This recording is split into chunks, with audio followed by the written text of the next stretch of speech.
Mighty Pen Podcast.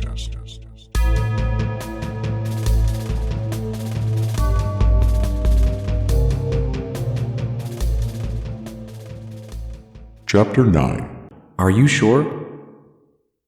Without a plan in place, Joe foolishly answered his door. Within the confines of his meager grape, he reasoned KT could handle any threat and was unable to contain his curiosity any longer. A sickening power emanated from outside, which confused and excited him due to its inexplicable familiarity. It was actually similar in feel to the aura the Queen wore about her person, except it somehow felt much, much stronger. Through intensifying waves of nausea, the poor excuse for a wordsmith lumbered his way towards the door. Kicking aside trash and pieces of broken furniture, he coughed at the smell of cigarette butts and sheetrock dust. Time slowed as he neared the door in a woozy, seasick state. Pausing for a moment before unlocking the deadbolt, he looked back to his newfound lover for reassurance. She wore nothing but a bedsheet, held in place by her enormous breasts. KT was truly the shoddy scribbler's idea of perfection, and he couldn't imagine being as satisfied with another woman. It was obvious that whatever obsessions he harbored from adolescence were still alive and well within the feeble mind of the immature man-child. For the first time since they met, he felt as though they were finally on the same team. The idea exhilarated and emboldened him. Her overwhelming allure made him stronger, more animalistic, territorial even. In his heart, he recognized a potential soulmate, the one he had been searching for his entire life. When he looked at her, he felt as though he could do anything. Surely, there was nothing he couldn't conquer with a woman like her by his side. Entranced, he stood frozen with his hand on the lock while flashes of the nude Queen from the night before danced in his mind. "Open it, you moron!" she bellowed, ruining the moment. Finally, he was yanked from his fantasy and slowly opened the door. The man standing before him was massive. So massive, in fact, that initially all Joe could see of him was the breastplate of his armor, which was too wide to fit through the doorway straight on. The inept ink-slinger recognized it immediately, as he was the one who designed it. The mammoth was so tall that his head was cut off from view, but the guy with the sloppiest line work in comics didn't need to see the face to know who was standing before him. He felt as though he might pass out, again, so the asshat was careful not to speak or make any sudden movements to trigger his own collapse. The living landmark spoke first with a deep voice that came from somewhere above the doorway. "Excuse me," he began politely. "I understand that you've received the number 1 power recently?" Still stunned by the overall size of the colossus in person, Joe pathetically looked to KT for help. She answered for him. "Who wants to know?" Assface shakily pointed to the behemoth, but all he could choke out was, "It's..." Crouching to see who spoke, the gargantuan replied, "Killtits? Is that you?" "It's..." Trying to place the familiar voice, she slowly approached. "Sure?" "It's sure," Joe teetered, but steadied himself.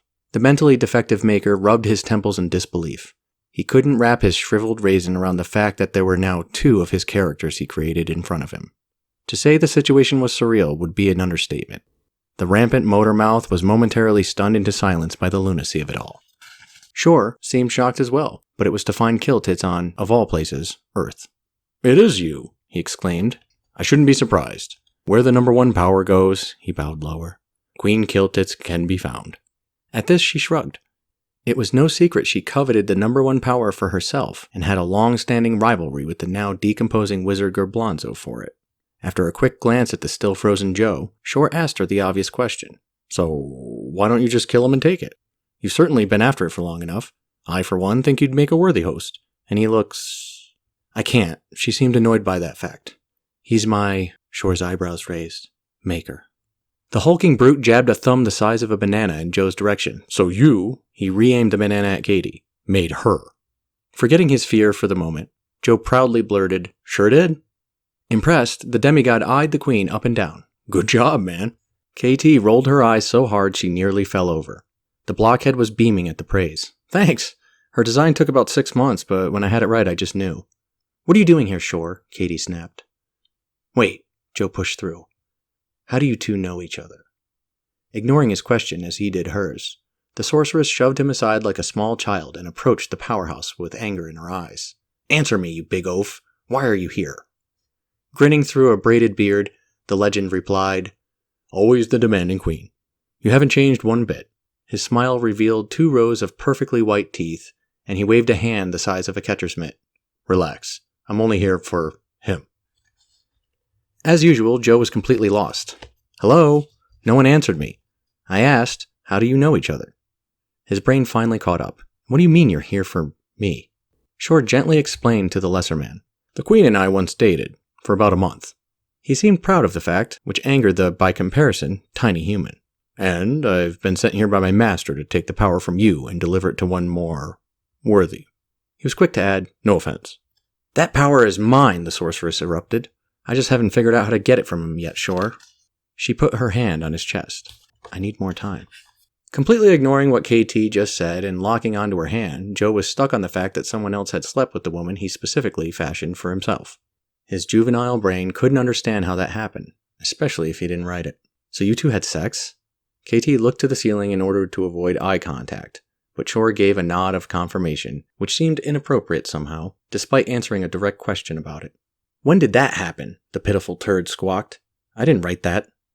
The half-god was confused. What does that mean? You didn't write that. Katie continued to study the ceiling between stealing glances in Joe's direction. Her face turned a deep shade of red as he stared her down with a hurtful glare. To her surprise, the average-sized human was much more intense when angered than she would have expected. The look in his eyes was piercing, warrior-like even. She didn't hate it. Fully tapped into his childish rage, he needed to know. How many times? Her Highness tried to gently push him off course. Joe, no, I want to know. How many times? Once, was her quick reply, just to shut him up. The middleweight looked at the giant crouching in his doorway, who nodded in agreement. Once? For some reason, he felt better at hearing that. So you dated for a whole month and you only had sex once? Her face turned a deep shade of red as he stared her down with a private detail of her otherwise very public life. Yes, once, okay? Can we move past this, please? But nothing with Joe is ever that easy. As is the case with most morons, his 5'10" frame was riddled with insecurity, so it was important that he marked his territory. Of course, he had to press the issue. Really? We went at it 3 times last night alone. I guess the big guy here wasn't such a big hit, huh? She tried to cut him off again. Joe, He was proud of himself until Shore matter-of-factly added, well, yeah, 1 time was it, but that's because it lasted about a month, give or take. I mean, we had to get back to our own kingdoms. Can't bang your whole life away, you know. The legendary immortal awkwardly laughed, which didn't help the situation. A completely deflated Joe looked in the face of KT, who in turn focused on the ceiling again. She fixated on a dark stain in the popcorn ceiling, which she thought resembled a frog, while she hoped the conversation would change course on its own. She knew the earth was still spinning at that very moment, because she saw it on the way in. The Queen just wished it would spin a little bit faster. Oh, that's just great. He threw his arms up like a spoiled brat whose ice cream cone just fell on the floor. Who the fuck wrote that? A fucking month? How do you even... Jesus. I can't even make a loyal girl. The Supreme Woman looked as though she was going to rip into him when Shore cut in. But wait, you said you made her, right?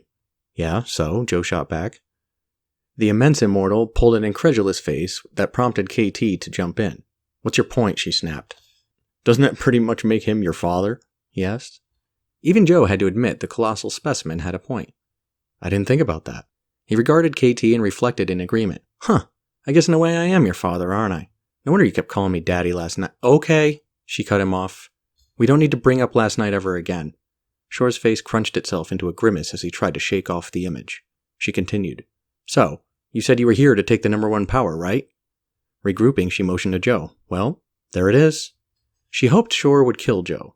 Partly so they wouldn't discuss her sex life further, but also so she could finally challenge Shore for the prize that rightfully belonged to her. The godly champion regarded the much smaller man and once more adopted a formal tone. Right. Sir, could you step outside? Jabbed with a jolt of anxiety, he attempted to stall. Why? Patiently, the undefeated warrior explained. Oh, I have to challenge you in a battle to the death, but I don't wish to damage your... He looked around at the trash department. Residence. Joe knew very well what Shore was capable of, and was terrified by the proposition of having to fight him. He wondered if it would make any difference if he told the demigod that he had created him, too. Okay, so that's chapter 9.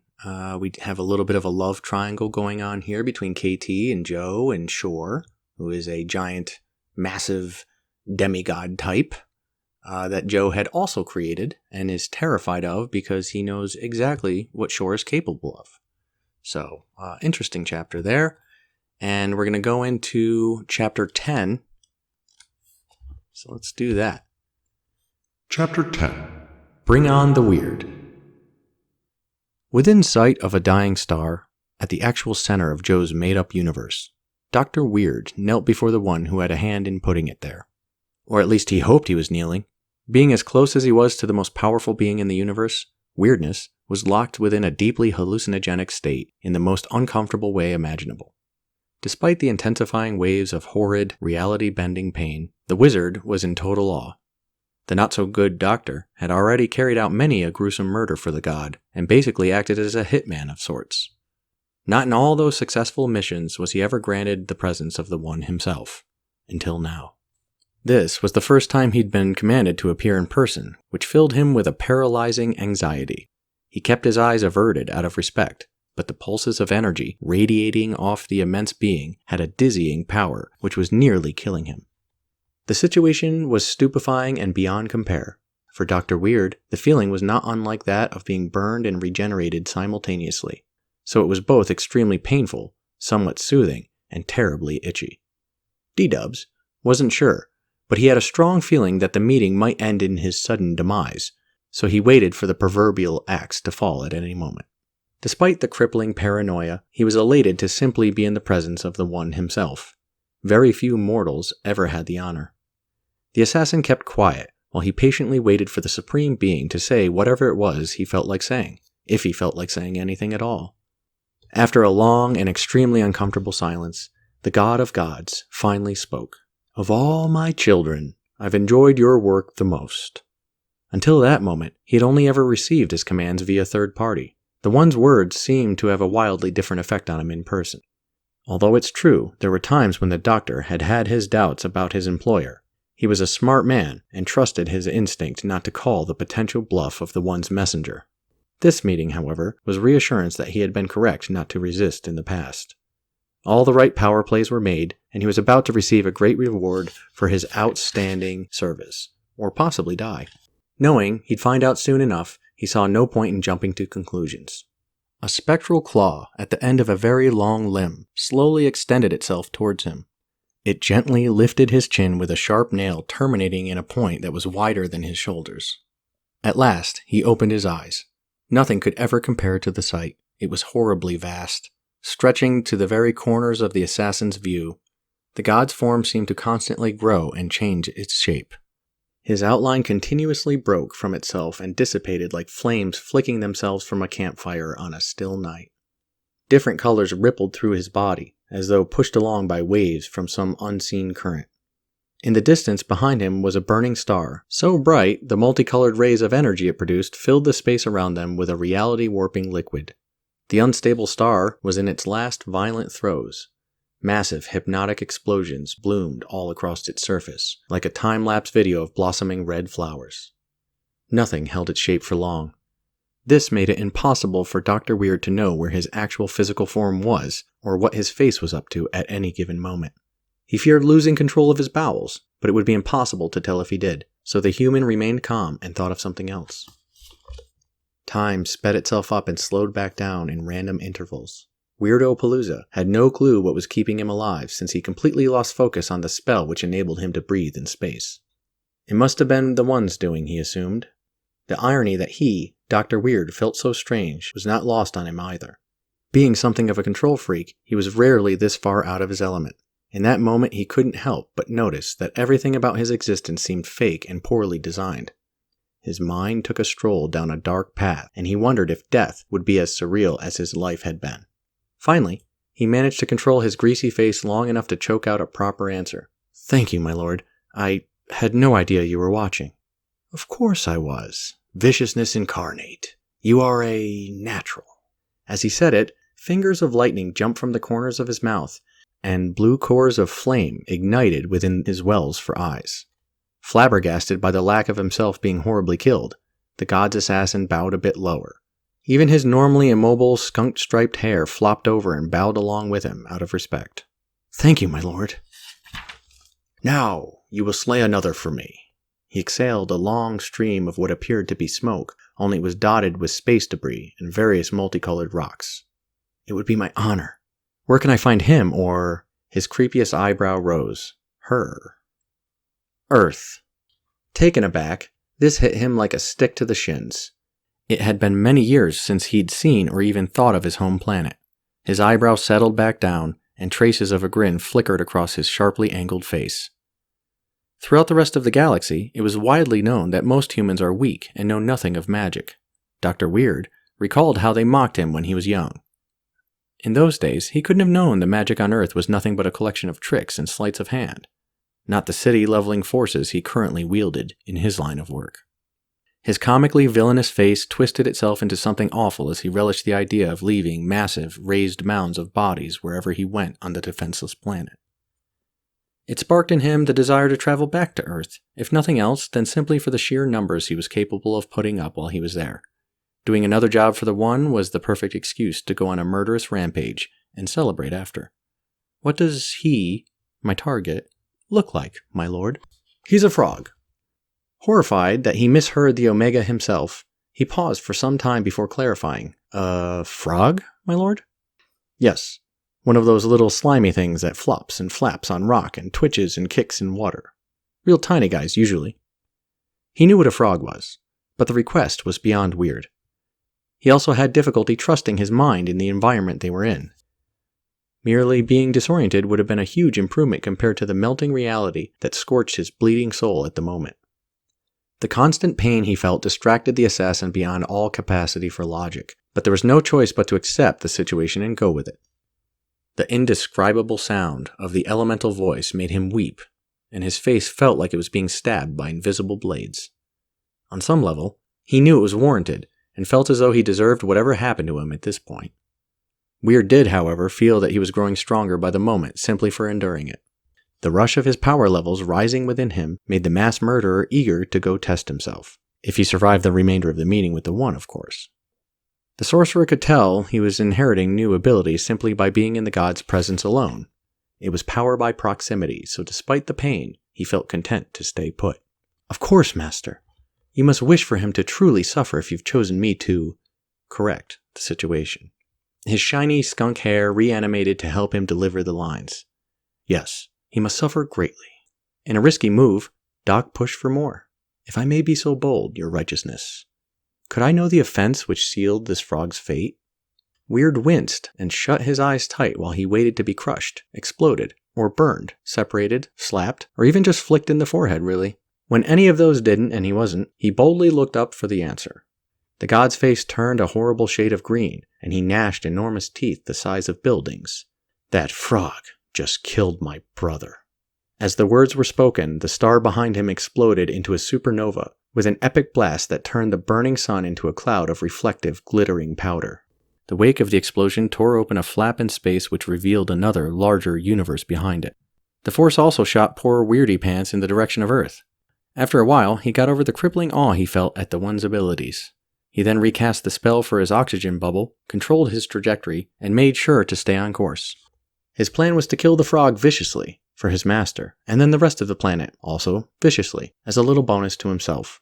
Even his mustache knew it was to be an eventful trip, and stood excitedly on its ends.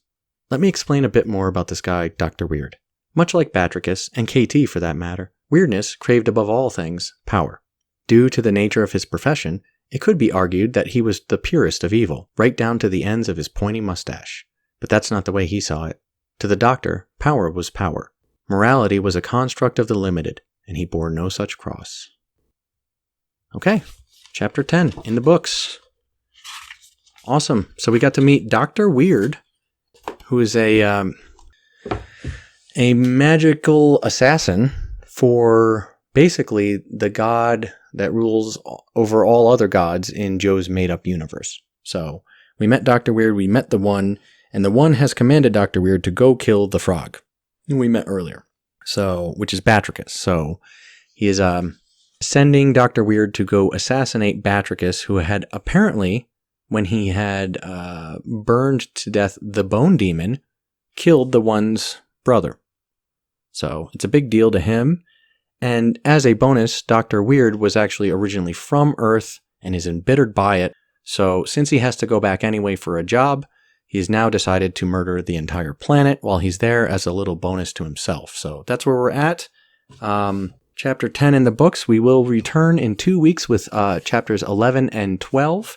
it starts to pick up from here, and I think this is the spot in the book that actually has always hooked me when I reread it.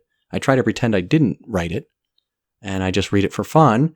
And the first few chapters has always been a little tough for me, just based on, I believe I'm a better writer now, and this book was what they call pantsed, meaning I had no outline, and I just followed the characters to see what they would do.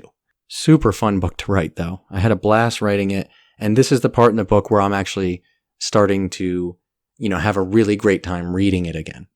So I'm having fun doing this with you guys. Thank you so much for tuning in. Make sure you're subscribed to the channel. Share it with a friend who enjoys free audiobooks.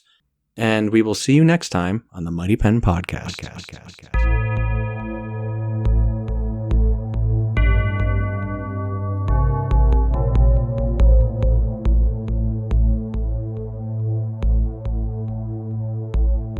The Mighty Pen Podcast.